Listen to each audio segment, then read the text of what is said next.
Okay, we're going to move on to the next part of magnetic fields. The learning roadmap is this.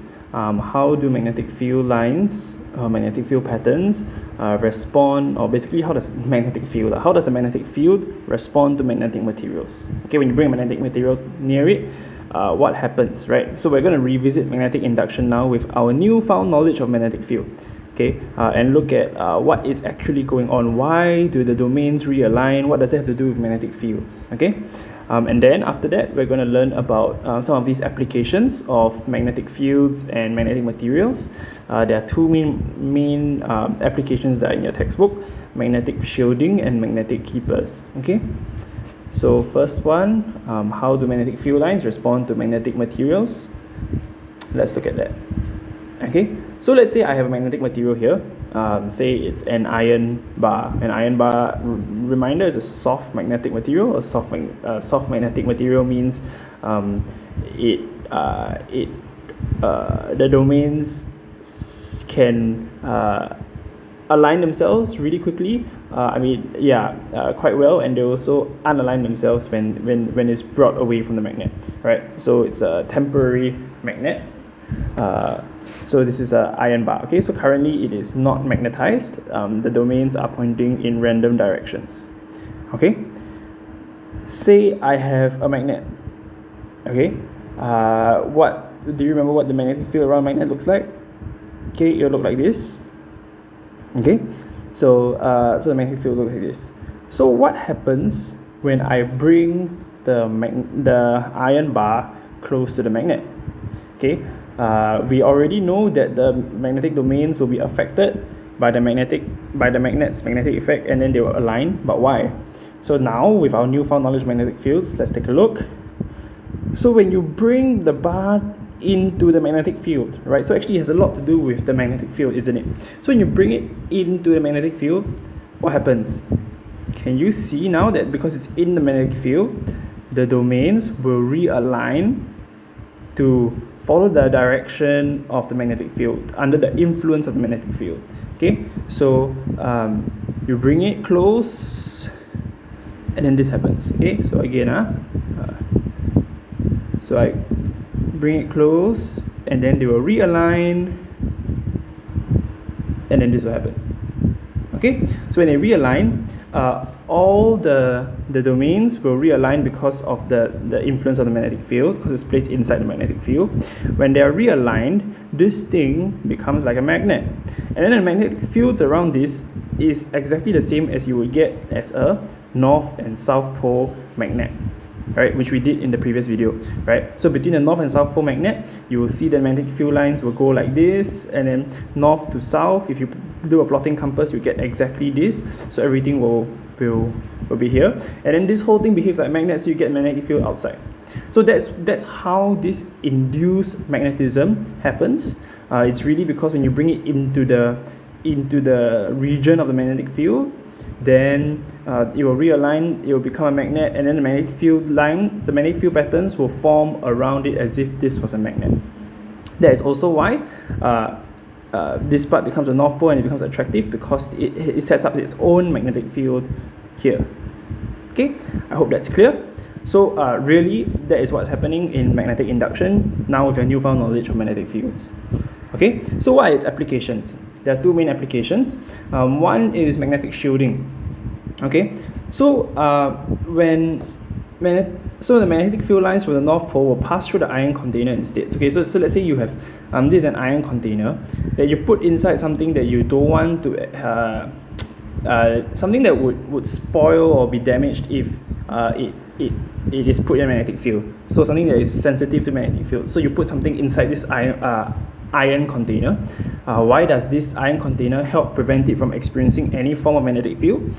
Because let's say you put it between two magnets here, so like a super strong magnetic field, right? What would this magnetic field do?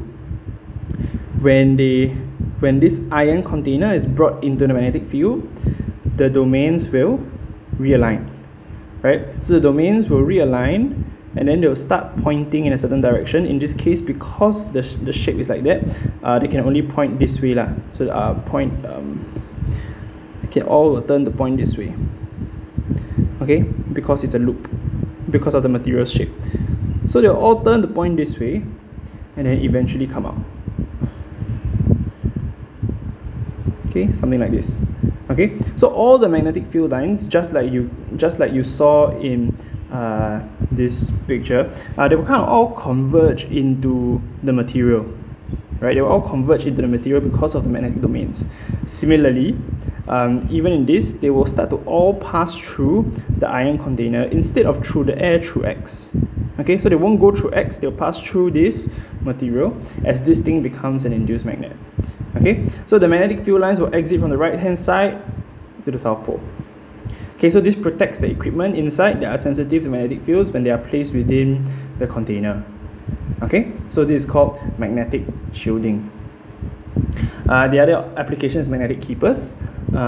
Basically, if you recall, magnets tend to become weaker after some time if not stored properly because the free poles at the end of the magnets repel one another.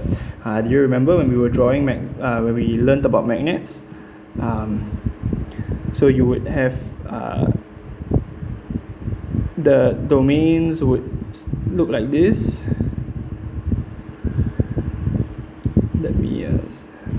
Right, so domains will look like this.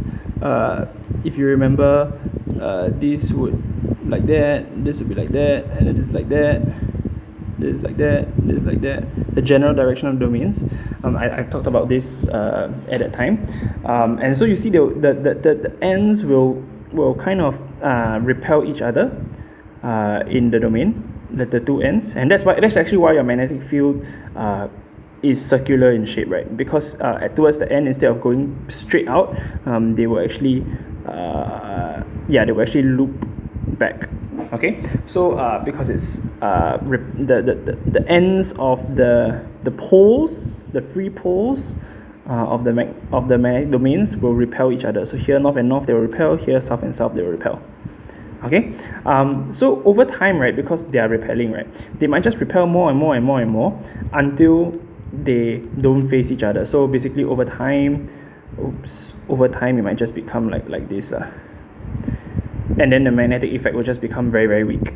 Okay, the magnetic field strength. So what we can do to prevent it from repelling more and more and more and just losing its magnetism altogether is use magnetic keepers. Okay, so magnetic keepers, basically you put a soft iron keeper. Okay, by soft iron we don't mean an iron that is like spongy, we mean the material is soft, meaning it gains magnetism and loses magnetism very easily. Okay, so a soft iron keeper, basically just put two soft iron keepers here. Why? Because this will have a very induced south pole, and because this will have induced south pole, it would keep all of the arrows more aligned. You get what's happening here? So this will keep the arrows more aligned because the south pole here, same thing here, same thing here, same thing here. So instead of spreading out over time, it won't, because you'll be attracted to the south pole. Okay, I hope that's clear. So soft iron keepers ensure that magnetic domains remain aligned in the same direction. So this is how you should keep bar magnets properly if you don't want them to lose their magnetism over time. Okay, so there's a proper way to keep it. Okay, so just a question to see if you've understood what's happening here. If I had a magnet here, a bunch of magnets here, and I had cardboard, right? And then I put a piece of wood, I insert a piece of wood between the two pieces of cardboard. What will you see happen to the paper clips, right? Actually, nothing will happen, right? They won't fall off, right? But if instead I inserted a piece of iron, some of the paper clips will fall off. Why? Okay, so the reason for this is actually magnetic shielding again. Down here, the magnetic field is not affected at all by placing the piece of wood between the cardboards, especially if we assume that the space doesn't change. Okay, so if the space doesn't change, the magnetic field is just as strong, right? But when you put a piece of metal or iron specifically in, what happens to the magnetic field, right? So we know that the magnetic field, this will become an induced magnet. The magnetic field will start to be aligned with this, right? Because this thing will become a magnet. Okay, So it is true that this is still a magnet, so there might still be a bit of a field, but you can see that the field won't be as strong as this for directly underneath. Okay, so basically if you were to have to explain this, that all you explain is basically the iron, when the iron piece is inserted, magnetic shielding takes place. Okay, so this weakens the magnetic field experienced by the paper clips below the magnet. Okay, so that's it. But I mean, I just want to show you with diagrams what is going on here. So here, whether you insert or not, the magnetic field is not affected because this is not a magnetic material. The paper clips are in just as firmly in the magnetic field, experiencing the magnetic force. This one, on the other hand, once you insert the iron, the magnetic field goes, instead of this, magnetic field will start to divert into the iron piece. Magnetic shielding happens. Although the iron piece will become an induced magnet, the magnetic field doesn't act as strongly here as it does in this case. Okay, I hope that was okay. Whoops.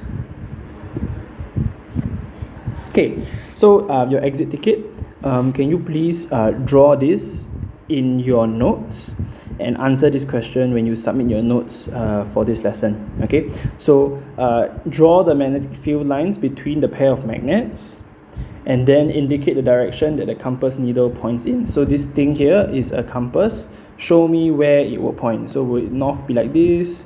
Where would it point? Oh no, I can't get rid of that. But anyway, yeah. Okay. So okay, you can take a screenshot of the question just in case you need it.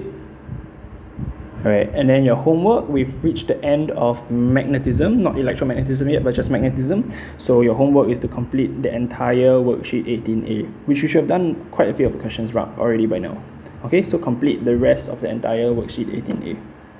Okay, if not, yeah, here's a mind map that you can also find in your textbook. Alright, so yeah, see you in the next lesson.